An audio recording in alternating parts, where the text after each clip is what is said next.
Hey guys, what I'm going to do now is I'm just going to go over, we're down here, we're actually setting up, and I figure what I do is while I'm setting it up, I'm going to show you a few things about how I do this, and it really helps out in the long run. This is the piece that normally attaches to the back of the box here, okay? And then you would have a lay flat hose attached into this piece right here. But if you have the lay flat hose come up here, it's going to kink at some point. So this is a 2-inch dredge hose you can get anywhere, and this is a quick connect. I have a quick connect system, and trust me, this will make your life a whole lot easier because you don't have to worry about flipping this hose and screwing it in. So while it doesn't come with it, I strongly recommend that you get a quick connect system here that quick connects into about a 5-6 foot 2-inch hose. This is about 6 feet long. Then hook your lay flat hose up to here, and that'll keep it from kinking. Now, what about your lay flat? I like to use, most of the time people use a 25, 50 or whatever. I like to use a 50, and you can see that my motor is a good ways away, so I don't have to sit here and listen to my motor the whole time. But let me walk down there and show you something about that too. Okay, so the first thing I do is I like to just lay my hose out so I know where my motor is going to go. So I've laid my hose out all the way down here, and I know where my motor is going to go. That's one of the first things you learn, is lay out your hose first, then set your motor down where you think it's going to go. The next thing you're going to want to do is you're going to want to dig an area so that your motor sits flat. If it's crooked, you'll probably have an oil indicator light come on. I've also got a quick connect here, and on my hose I've got a quick connect here too, and it just makes life a lot easier. But let me tell you about the screen system, and I like to use this just to keep vegetation out. This is a piece of 3-inch PVC that we can see we've drilled tons of holes inside of, and then we've just taken some wire mesh or whatever you want to use on the outside and just use zip ties to zip tie it on. Now this is a long piece. This is a 24-inch piece of 3-inch PVC. And what I did on this end is I put a cap with a removable so I can undo this and clean it out if I have to. And then I have a reducer down to a 2-inch female. So now what I do is I have all kinds, this reduces, normally you have a little intake screen that's this big, and there's a huge amount of draw in there, and you get tons of vegetation. Well, this spreads out the draw, and if it should get plugged here, you still have this whole length all the way down that water can come into it. And this is a real good tip. Plus it's heavy, you throw it into the creek and it's going to sink and stay at the bottom as well. You don't have to worry about weighting it. So that's a good tip.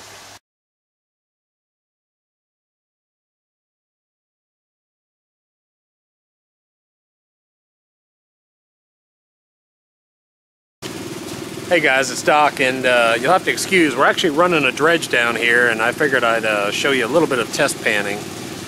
I've got a little technique that I use to teach people, and a lot of times when we're down here, there's people down here and I'll stop and I'll teach them how to pan. And this is probably, conceptually, I think the easiest way to learn how to pan.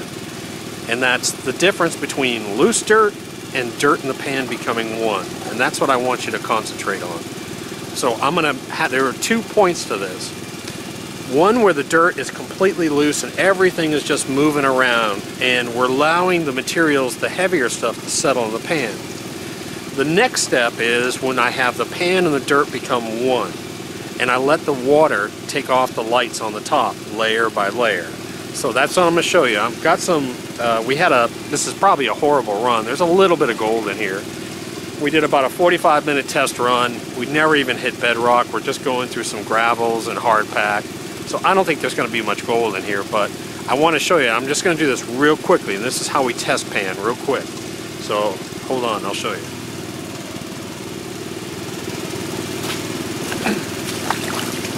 Okay, so I've taken most of my cons out of this run and put them in this pan. And all I'm going to do is I'm going to be real aggressive, and I'm going to shake the pan, and all this material is going to get loose. So I want it real loose. Now I'm going to stop, a little jiggle, and I'm going to stop. Now the dirt and the pan become one. So now the dirt doesn't move, just the water moves the dirt. So I'm letting the water move the dirt. I'm going to stop any big rocks. I'm going to take out, and again, everything loose. My pan is flat. and I'm going to work it down towards the corner. A little bit of a shake and stop. Now again, I'm going to let the water, the dirt's not moving, the water is taking the dirt off.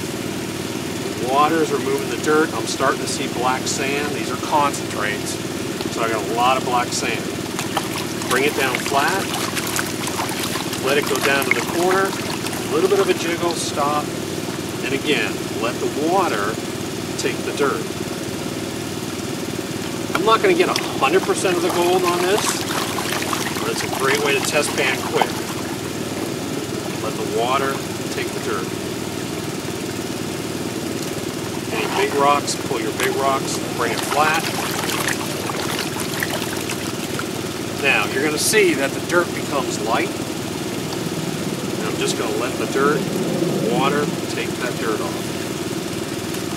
Once I get down to here, I'm going to stop. Now I'm going to turn my pan, and I'm going to get the dirt off these grooves.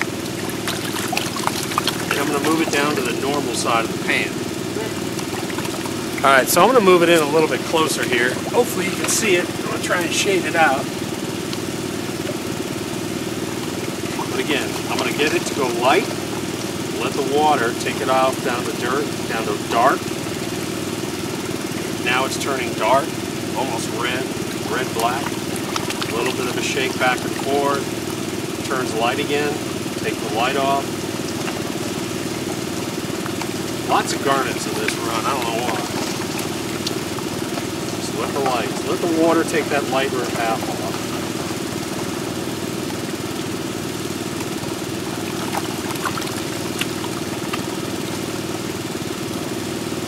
The dirt's not moving, the water's moving the dirt. Come back down, everything is loose. Jiggle and I'm going to stop. I'm just going to let the water just strip off that upper material. Give it a little shake, a little jiggle, bring it back down, just let it come out. I'm watching, especially I'm watching these corners when I'm working cons. I'm watching here a little bit, but I'm really watching back here. And I can start to see a little bit of gold show up. So now I'm going to jiggle it back down. Settle.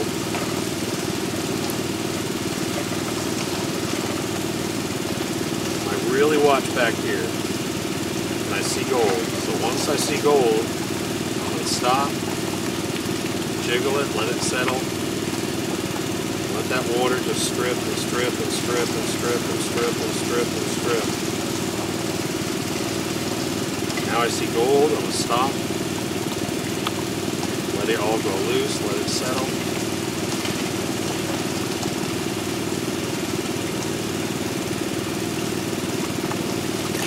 Now, when I get to this point of this process, here's what I do.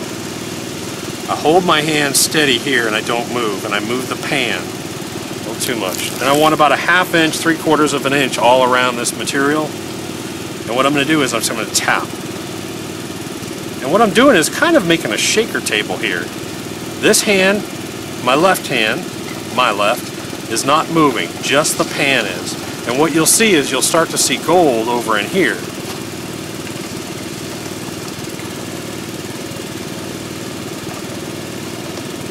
And you'll see that the gold is all over in this corner. Just tap it, it'll come over. Tap it, it'll come over. Let me get in tight for you.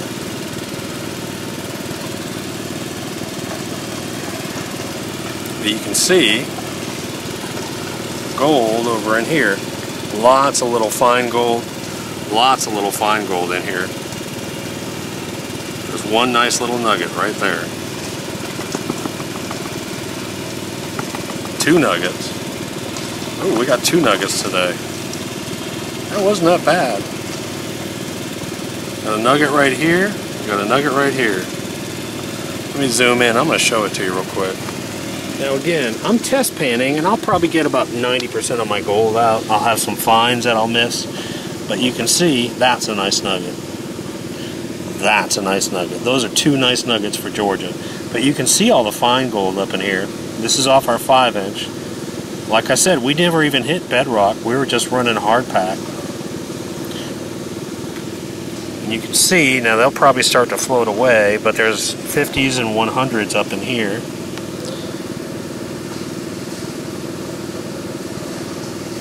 Again, not a very good run, 45-minute run for a 5-inch, but hey, if I find 2 like that, I'll take those. That's pretty.